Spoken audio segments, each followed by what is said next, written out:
115-114 win over the Brooklyn Nets in their series opener on Sunday. Tatum scored 16 of his 31 in the second half, along with adding 8 assists, 4 rebounds, 2 blocks, and a steal. Meanwhile, Kyrie back in the city he left, and Boston fans salty. Kyrie flipping off the Celtics crowd on 2 separate occasions. Boston's fans don't play, booing him every shot they got. Irving scored a game-high 39 points for the Nets. Kevin Durant put up 23 points, but went 9 of 24 from the floor, including some open, trailing looks in transition. Katie, how is that defense to deal with? They did a good job of forcing me away and then helping in the paint. I just got to be more fundamental in my moves. Just I feel like some shots went in and out for me today, but I still got to be. I played fast and turned the ball. I just got to slow down and play my game. But they did a good job of making me see bodies. All right, Big Perk, I mentioned this earlier. No Robert Williams. Did the Celtics have the Slim Reaper's number? They had his number last game. I'm not going to say they have his number for the series because Kevin Durant is going to bounce back, but I will say this again. He got punked in the game 1. He got punked. Yes, he did. Kevin Durant got punked. From a physicality aspect, from Grant Williams to Jason Tatum to Marcus Smart bodying him up, getting physical with him, making him miss shots, not hoping that he missed shots. They were in the KD. They was hugging him like a cheap suit. And look, at the end of the day, we all know that Kevin Durant is going to bounce back. We know that KD is one of, if not the greatest scorers to ever touch the basketball. I get all that. But at the end of the day, if we was talking about any other all-time great, whether it's LeBron James or Steph Curry, if LeBron was letting somebody do that to him, we would have came up here and called them out. We got to make sure we keep the same energy for Kevin Durant. You're wrong. And I'm going to tell you how you're wrong. I'm going to prove it to you, Kendrick Perkins. You know, when you were in L.A. a couple of months ago, I asked you to get out of the chair and come over to the side set with me. Oh, yeah, and what funny. I did was I stood behind you, and I dared the camera to find me. They couldn't even see my feet, and I wear a size 13, okay? They couldn't find me. Well, KP, if you shove me around, I ain't get punked. You 300 pounds. What are you supposed to do? This is Kevin Durant, man. We know how frail thin he is. You're knocking him for them getting physical with him, and as a result, he didn't perform to the way he's accustomed to perform. He had a bad offensive day at the office. But when you say somebody gets punked, let me tell you what punked means to me.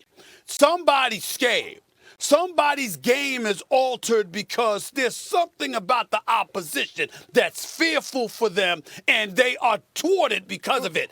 Are you going to sit here with a straight face and tell me that Kevin Durant, one of the greatest offensive forces the game of basketball has ever seen, anywhere on this globe, anywhere, damn it, in outer space. They could be on Mars and you could sit up there. That's how foreign it is to find the talent of Kevin Durant. And you're going to tell me that when I mention the word punk, that implies fear, that implies, just a level of friction and resistance that ultimately made you cower,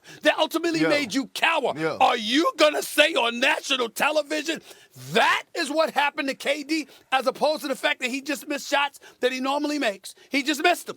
That's all. He just missed them. You're going to use the word punked, knowing it connotates fear, and you're going to apply that to Kevin Durant? Yes. Yes, I am. And let me explain to you why, Stephen A. Because when you talk about fear, do I think Kevin Durant is scared in this series? No. But do I think yesterday showed us an example? No, hold on. But do I think what yesterday showed us how when you get into somebody and the way that the Celtics punked him, you could have some type of disengagement?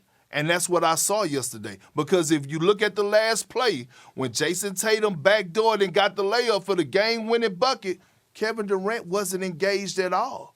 He wasn't engaged the entire game. He's going to make shots at some... Stephen A., how do you have a brain lapse? You're a 2-time Finals MVP. It happens. You done been on the biggest stage. Not in that moment.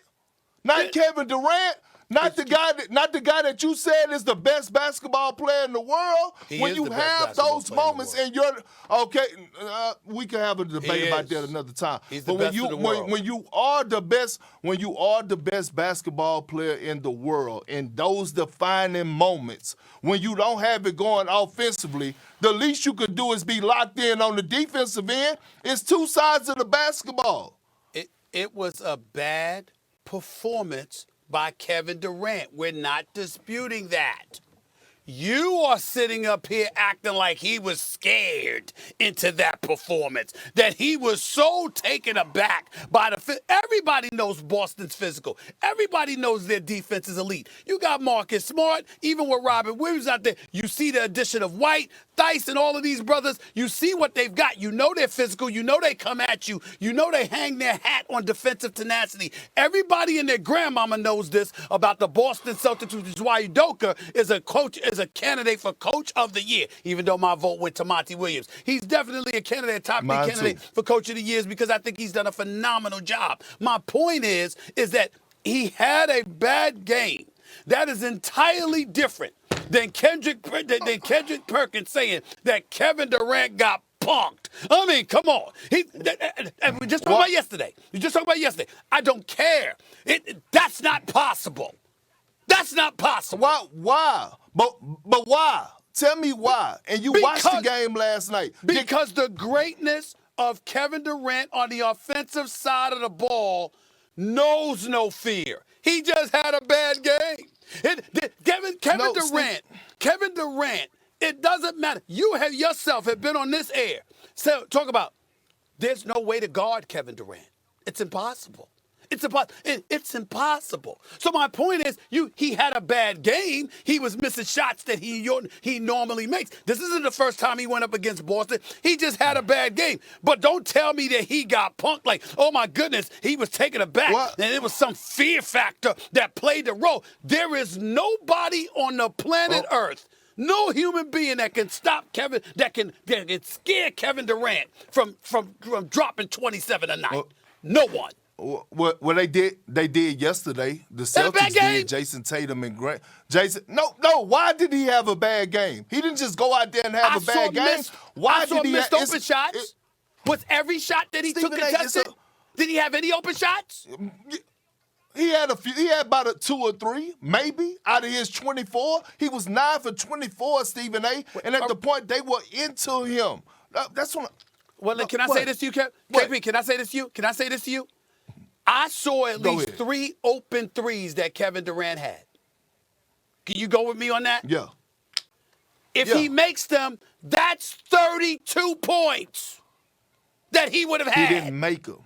He missed them. He didn't make them. He missed them. He was open and he missed them. He didn't make them. That's all. Okay, but Stephen A., but if you're not going to you got to give the credit to the Boston Celtics on why he struggled the way he did. He didn't just come out and say, I'm going to have a bad night. Look, we saw the same situation with P.J. Tucker last year. Was P.J. Tucker not getting into him? Was P.J. Tucker not getting physical with him? But did Kevin Durant handle P.J. Tucker? Yes, he did. He made but shots. Yesterday it was... Because it was different. You know why? You just talked about Jason Tatum being 6'9" with a 7-foot wingspan. You don't think that played a part in the KD missing shots? Which means that I'm not saying that was a huge factor. Kendrick Perkins, I am not saying. It's hard for me to even talk basketball. I'm not saying that the Boston's defense doesn't deserve credit. I'm not saying they didn't do a hell of a job. I'm not saying any of that. I'm saying that when you utter the word punked with Kevin Durant, we got to stop the presses right there. We got to pause and say, wait a minute. Don't. What the hell are you talking about? That implies fear. That implies that there was something that was intimidating about you when it came to Kevin Durant. And I'm saying defensively, that does not exist when it comes to Kevin Durant. He might miss some shots. He might make more than he missed some days, miss more than he makes other days. But this brother is the most efficient offensive superstar in the game in terms of his perimeter shooting and everything else that comes with it. He ain't just dunking on people. He shoots from 23 as well. He's Kevin freaking Durant. I got a question for you. Sure. Earlier in the show, didn't you say that the Brooklyn Nets and Kevin Durant, they was too busy whining and looking for fouls? Didn't you say that? I said they started the game that way. Absolutely. Oh, okay. Why did they start the game that way? Because they walked into the contest with everybody, including you, talking about how physical Boston plays, and they were looking for calls to